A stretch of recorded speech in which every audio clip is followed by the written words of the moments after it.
के बीमारी तो दिमाग से हटाइले तोरे हियौ तोरे रहबौ कीड़िया खियाइले।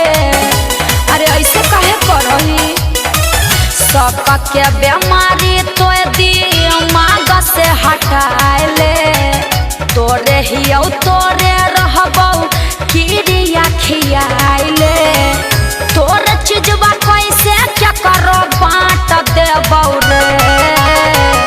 सुन देखबौ जब तोरा कौनो छौरा साथे टंगिया से काट देबौगे। अच्छा। छौरी देखबौ जब तोरा कौनो छौरा साथे टंगिया से काट देबौगे। तोरा सिवा केकरो नहीं देखे।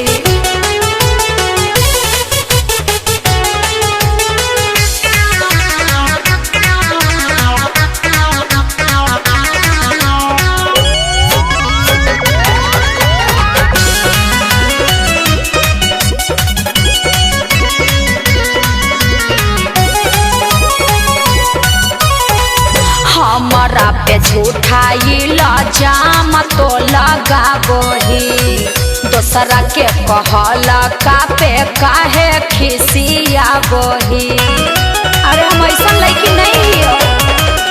अखिया से देखबौ तौ करबौ नहीं माफ गे। ठीक हो। मुखिया सरपंच कोई नहीं करतौ इंसाफ गे। तोरा सिवा के करो नहीं आट देबो रे। बात काहे न बुझई। देखबौ जब तोरा कौनो छौरा साथे टंगिया से काट देबौगे।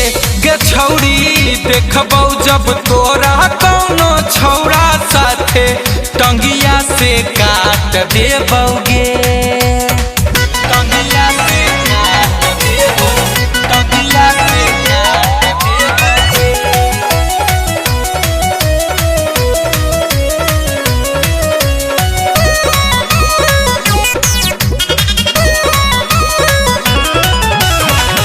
हमारा तो लागो है तोर मर गेलौ मतिया दिल दुखावे वाला बोलही तो बतिया।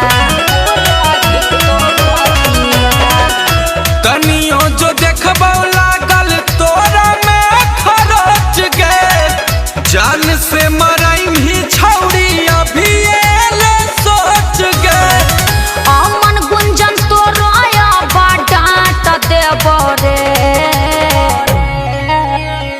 देखबौ जब तोरा कौनो छौरा साथे टंगिया से काट देबौगे। गे छौरी देखबौ जब तोरा कौनो छौरा साथे टंगिया से काट देबौगे। हाँ तो तू हमरा कहियो नहीं देखनी दोसर साथे।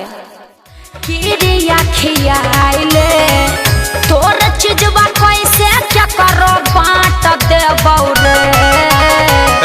सुन देखबौ जब तोरा कौनो छौरा साथे टंगिया से काट देबौगे। अच्छा। छौरी